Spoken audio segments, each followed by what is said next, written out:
tiny chip-based methane spectrometer could help reduce greenhouse gas emissions. Washington, DC SPX October 31, 2017. The process of extracting natural gas from the earth or transporting it through pipelines can release methane into the atmosphere.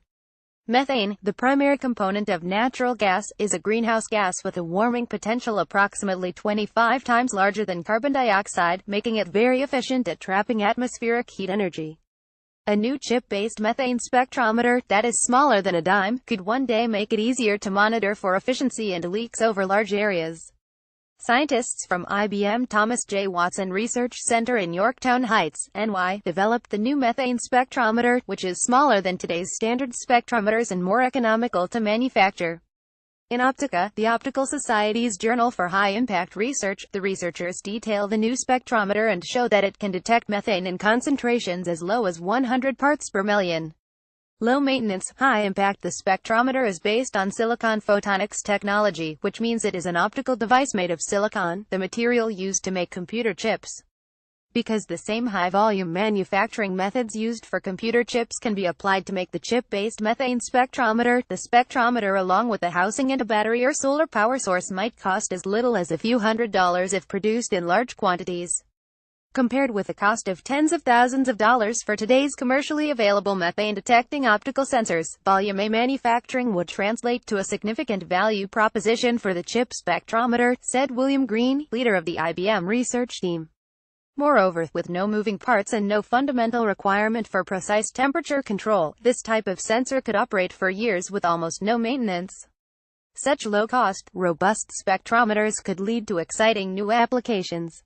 For example, the IBM team is working with partners in the oil and gas industry on a project that would use the spectrometers to detect methane leaks, saving companies the time and money involved in trying to find and fix leaks using in-person inspection of thousands of sites. During natural gas extraction and distribution, methane can leak into the air when equipment on the well malfunctions, valves get stuck, or there's a crack in the pipeline, said Green. We're developing a way to use the spectrometer on a chip to create a network of sensors that could be distributed over a well pad, for example. Data from these sensors would be processed with IBM's physical analytics software to automatically pinpoint the location of a leak as well as quantify the leak magnitude. Methane is a trace gas, the classification given to gases that make up less than 1% of the volume of Earth's atmosphere. Although the researchers demonstrated methane detection, the same approach could be used for sensing the presence of other individual trace gases. It could also be used to detect multiple gases simultaneously. Our long-term vision is to incorporate these types of sensors into the home and things people use every day, such as their cell phones or vehicles. They could be useful for detecting pollution, dangerous carbon monoxide levels or other molecules of interest, said Eric Zhang, a member of the research team. Because this spectrometer offers a platform for multi-species detection, it could also one day be used for health monitoring through breath analysis. Shrinking the spectrometer. The new device uses an approach known as absorption spectroscopy, which requires laser light at the wavelength uniquely absorbed by the molecule being measured. In a traditional absorption spectroscopy setup, the laser travels through the air, or free space, until it reaches a detector. Measuring the light that reaches the detector reveals how much light was absorbed by the molecules of interest in the air and can be used to calculate the concentration of them present.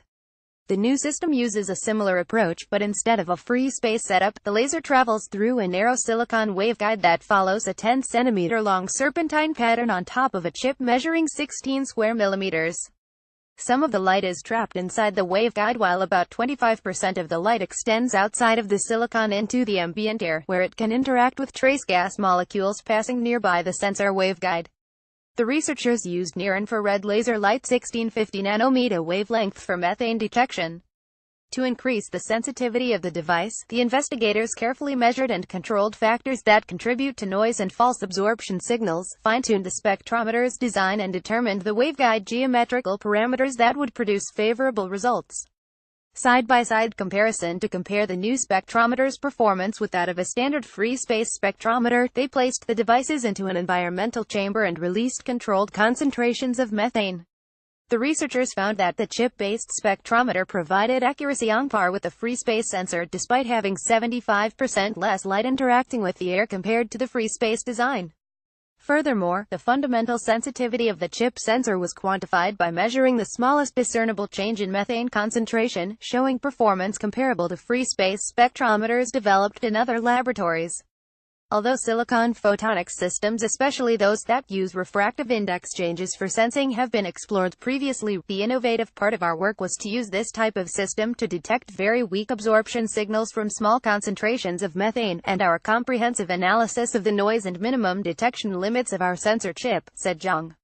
The current version of the spectrometer requires light to enter and exit the chip via optical fibers.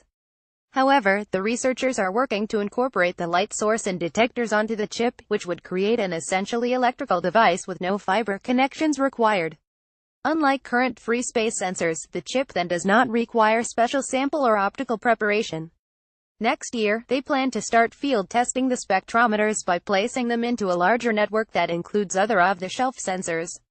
Our work shows that all of the knowledge behind silicon photonics manufacturing, packaging, and component design can be brought into the optical sensor space to build high-volume manufactured and, in principle, low-cost sensors, ultimately enabling an entirely new set of applications for this technology, said Green. L. Tumes, E. J. Zhang, J. S. Orkut, S. Kamlaperkar, W. M. J. Green. Methane Absorption Spectroscopy on a Silicon Photonic Chip, Optica, Volume 4, Issue 11, 1322-1325-2017. Study reshapes understanding of climate change's impact on early societies. New Haven, Connecticut, SPX, October 26, 2017. A new study linking paleoclimatology, the reconstruction of past global climates, with historical analysis by researchers at Yale and other institutions, shows a link between environmental stress and its impact on the economy, political stability, and warfighting capacity of ancient Egypt. The team of researchers examined the hydroclimatic and societal impacts in Egypt of a sequence of read more related links. The Optical Society Climate Science News Modeling, Mitigation Adaptation. Thanks for being here, we need your help. The Space Daily News Network continues to grow, but revenues have never been harder to maintain. With the rise of ad blockers and Facebook, our traditional revenue sources via quality network advertising continues to decline. And unlike so many other news sites, we don't have a paywall with those annoying usernames and passwords. Our news coverage takes time and effort to publish 365 days a year. If you find our news sites informative and useful, then please consider becoming a regular supporter, or for now make a one-off contribution. Space Daily Contributor $5 billed once, credit card or PayPal. Space Daily Monthly Supporter $5 billed monthly, PayPal only.